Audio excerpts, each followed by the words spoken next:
একটা প্রশ্ন দিয়ে শুরু করছি। বাংলাদেশে বিদ্যুৎ নেই নাকি বিদ্যুৎ থাকলেও আমরা এখন আর সেটা ব্যবহার করতে পারছি না? কারণ হিসাবটা খুবই অদ্ভুত। দেশের বিদ্যুৎ উৎপাদন সক্ষমতা যেখানে 33,092 মেগাওয়াট, অথচ 2024 সালের 20 মে পর্যন্ত বাংলাদেশের সর্বোচ্চ বিদ্যুৎ উৎপাদনের পরিমাণ ছিল 17,201 মেগাওয়াট। তাহলে প্রশ্ন আসে, বাকি সক্ষমতা গেল কোথায়?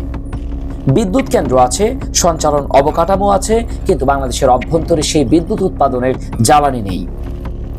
কিংবা বলতে পারেন, জ্বালানি কেনার জন্য যে ডলার প্রয়োজন সেই ডলার বাংলাদেশের এখন আর নেই। অথবা বলতে পারেন, বিদ্যুৎ কেন্দ্রের জন্য যে বিল পরিশোধ করার টাকা প্রয়োজন সেই টাকা এখন বাংলাদেশ সরকারের শূন্যতায় ভুগছে। আর মানুষ, এর ফলাফল স্বরূপ মানুষ থাকছে বর্তমানে অন্ধকারে। কিন্তু এই গল্পের সবচেয়ে গুরুত্বপূর্ণ অংশ হলো, এই সংকট কিন্তু আজকে তৈরি হয়নি। এর শিকড় তৈরি হয়েছে গত 17 বছরে।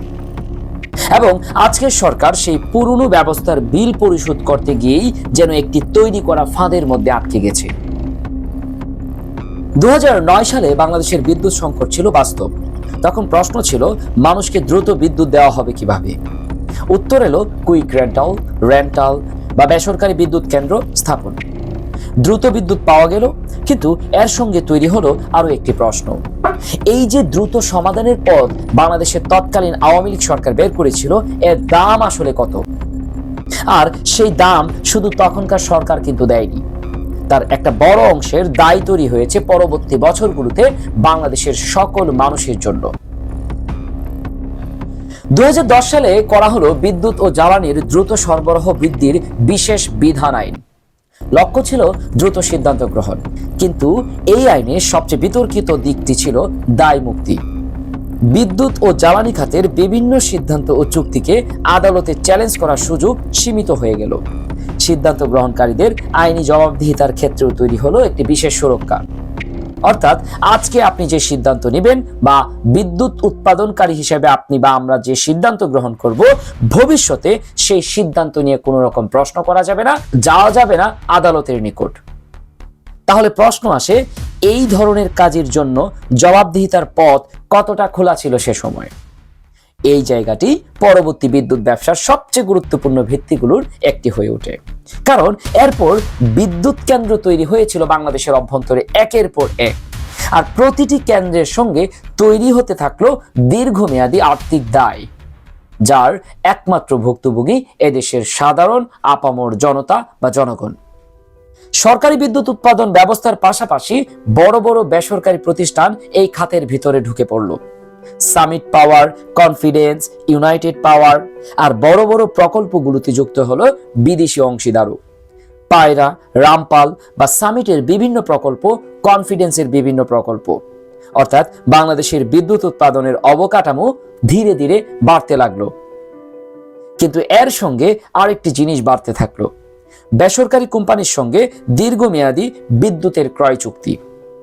আর সেখানেই আসে বিদ্যুৎকে নিয়ে সংগঠিত হওয়া সবচেয়ে বড় যে ক্রাইমটি, ক্যাপাসিটি চার্জ। আওয়ামী লীগের সময় স্থাপিত এই সমস্ত বিদ্যুৎ কেন্দ্রগুলোকে বছরের পর বছর বাংলাদেশ সরকার হাজার হাজার কোটি টাকার ক্যাপাসিটি চার্জ দিয়েছে। অর্থাৎ এই ক্যাপাসিটি চার্জকে আপনি এক কথায় বলতে পারেন বিদ্যুৎ কেন্দ্র প্রস্তুত রাখার জন্য একটি নির্দিষ্ট অর্থ প্রদান করা। অর্থাৎ কেন্দ্র কতটুকু বিদ্যুৎ উৎপাদন করলো তার বাইরে নির্দিষ্ট সক্ষমতা ধরে রাখার জন্য চুক্তি অনুযায়ী তাকে অর্থ দেওয়া হতো। ব্যবস্থাটির অর্থনৈতিক যুক্তি থাকতে পারে, কিন্তু বাংলাদেশের ক্ষেত্রে প্রশ্নটা কিন্তু অন্য জায়গায়। কতগুলো কেন্দ্র আমাদের আসলে সত্যিকার অর্থেই দরকার ছিল সে সময়ে?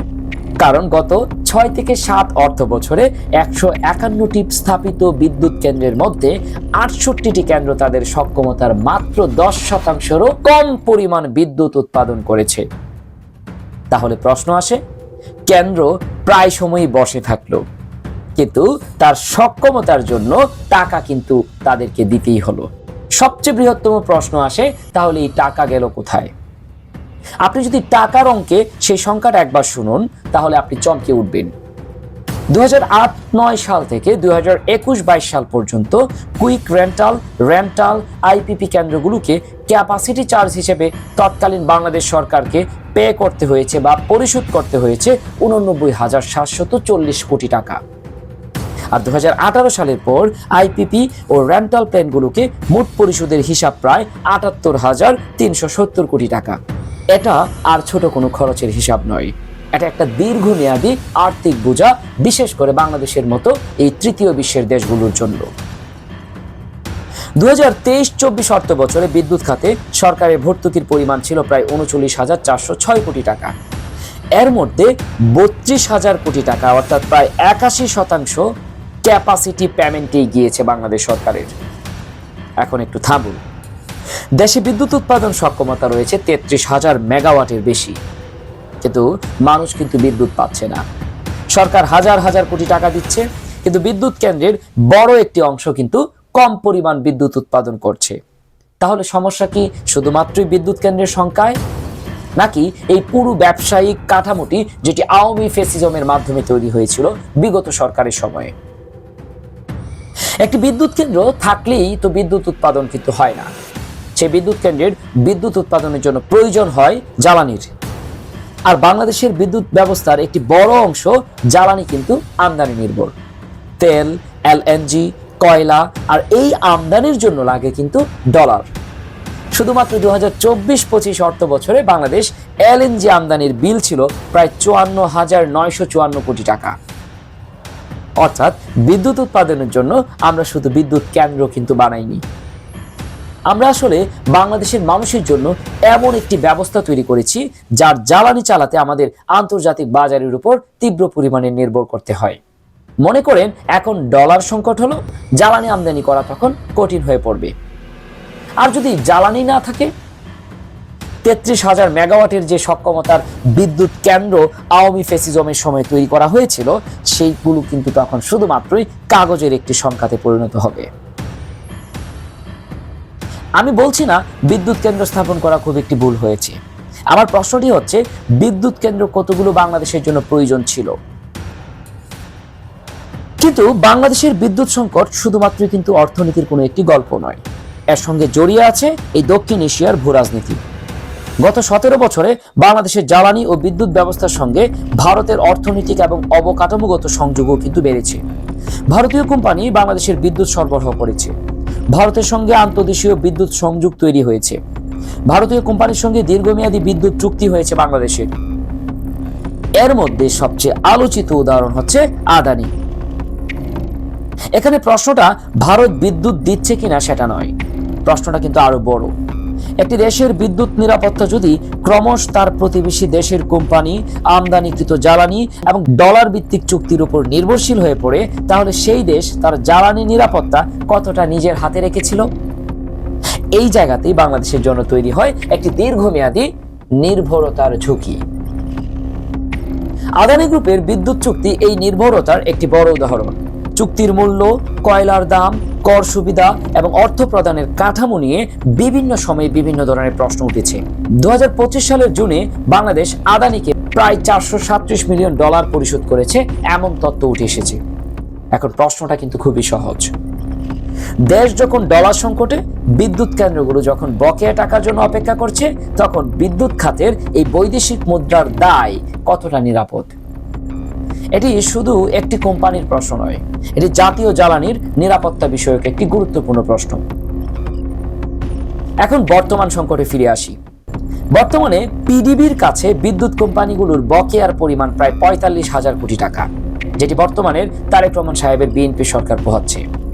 এর মধ্যে বেসরকারি খাতের পাওনাই রয়েছে প্রায় 15,000 কোটি টাকার বেশি। এর ফলাফল, অনেক বিদ্যুৎ কেন্দ্র এখন আর জ্বালানি কিনতে পারছে না। ফার্নেস অয়েল ভিত্তিক যে 43টি কেন্দ্র বাংলাদেশের ভিতরে ছিল, তারা জ্বালানি সংকটের মধ্যে পড়েছে। কিছু কেন্দ্রের তেলের মজুদও প্রায় শেষ হয়ে গিয়েছে। অর্থাৎ বিদ্যুৎ কেন্দ্র আছে, ক্যাপাসিটি চার্জ আমরা বহন করছি হাজার হাজার কোটি টাকার, কিন্তু সেই বিদ্যুৎ কেন্দ্রগুলো চালিয়ে বিদ্যুৎ উৎপাদন করার মতো জ্বালানি বাংলাদেশের হাতে এই মুহূর্তে নেই। এটাই সেই অদ্ভুত বাংলাদেশ যার কথা আমি পূর্বে বলেছিলাম, যেখানে বিদ্যুৎ কেন্দ্রের অভাব নেই, রয়েছে জ্বালানির তীব্র সংকট, এবং যার ফলশ্রুতিতে বাংলাদেশের জনগণ পোহাচ্ছে এক দীর্ঘ মেয়াদীর ভোগান্তি। এখন পুরো ছবিটা যদি আপনি একটু একসঙ্গে দেখুন, গত 17 বছরে আমরা বিদ্যুৎ কেন্দ্র বানিয়েছি, কিন্তু সেই কেন্দ্র চালানোর জন্য আমদানিকৃত জ্বালানির উপর আমাদের নির্ভরতাও কিন্তু তদ্রূপ হারে বাড়িয়েছি। বিদ্যুৎ কেন্দ্রের সঙ্গে দীর্ঘমেয়াদী আর্থিক দায় তৈরি করেছি হাজার হাজার কোটি টাকার। ক্যাপাসিটি চার্জ দিয়েছি, ডলার ভিত্তিক পেমেন্টের দায় তৈরি করেছি দেশীয় সংস্থাগুলোর সাথেই। তারপর যখন ডলারের সংকট হলো, পুরো ব্যবস্থার দুর্বলতাগুলো কিন্তু একসঙ্গে সামনে চলে এলো। এটাই আজকের সরকারের সবচেয়ে বড় উত্তরাধিকার অভিশাপ। তাহলে শেষ প্রশ্নটা আবারও করি, আজকের এই বিদ্যুৎ বিভ্রাট কি আজকের সরকারের তৈরি, নাকি আজকের সরকার এমন একটি বিদ্যুৎ ব্যবস্থা পেয়েছে যার ভেতরে আগেই তৈরি হয়েছিল বকেয়ার একটি দীর্ঘমেয়াদী পাহাড়, ক্যাপাসিটি চার্জের দীর্ঘ বোঝা, আমদানিকৃত জ্বালানির উপর নির্ভরতা, ডলার ভিত্তিক চুক্তি এবং জবাবদিহিতার দুর্বল একটি কাঠামো? 17 বছরে তৈরি এই ব্যবস্থার ফল এখন একসঙ্গে দেখা যাচ্ছে তারেক রহমানের এই বিএনপি সরকারের উপর। আর এর সঙ্গে যুক্ত হয়েছে দক্ষিণ এশিয়ার ভূ রাজনীতি, যেখানে ভারত শুধুমাত্র কিন্তু একটি প্রতিবেশী রাষ্ট্র নয়, বাংলাদেশের বিদ্যুৎ ও জ্বালানি ব্যবস্থার একটি গুরুত্বপূর্ণ অংশীদার বর্তমানে। ফলে প্রশ্নটা এখন শুধু বিদ্যুৎ কেন যাচ্ছে তা না, প্রশ্নটা হলো বাংলাদেশের বিদ্যুৎ নিরাপত্তার নিয়ন্ত্রণ আসলে কতটা এখনকার সময়ে বাংলাদেশের হাতে রয়েছে। আরো একটি গুরুত্বপূর্ণ প্রশ্ন, যে বিদ্যুৎ কেন্দ্রের জন্য জনগণ বছরের পর বছর টাকা দিয়েছে, সেই বিদ্যুৎ কেন্দ্রগুলো কি আর জনগণের জন্য আলো দিতে পারছে? যদি না পারে, তাহলে 33,000 মেগাওয়াটের হিসাব দিয়ে কি হবে? কারণ বিদ্যুৎ কেন্দ্রের সংখ্যা দিয়ে একটি দেশের জ্বালানির নিরাপত্তা তৈরি হয় না। জ্বালানির নিরাপত্তা তৈরি হয় নিজস্ব সম্পদ, সঠিক পরিকল্পনা, সাশ্রয়ী চুক্তি, আর্থিক সক্ষমতা এবং স্বাধীন সিদ্ধান্ত গ্রহণের মাধ্যমে। গত 17 বছরে আমরা এমন একটি ব্যবস্থা তৈরি করে থাকি যেখানে কেন্দ্র আছে কিন্তু জ্বালানি নেই, চুক্তি আছে কিন্তু টাকা নেই, সক্ষমতা আছে কিন্তু উৎপাদন নেই, এবং বিদ্যুৎ আছে কিন্তু মানুষের ঘরে আলো নেই। তাহলে আজকের অন্ধকারকে শুধু একটি দিনের সমস্যা বললে ভুল হবে। এটি দীর্ঘমেয়াদে 17 বছরের আওয়ামী ফেসিবাদের মাধ্যমে তৈরি হওয়া উত্তরাধিকার, আর সেই উত্তরাধিকারই হয়তো আজকের সরকারের সবচেয়ে কঠিন একটি পরীক্ষা।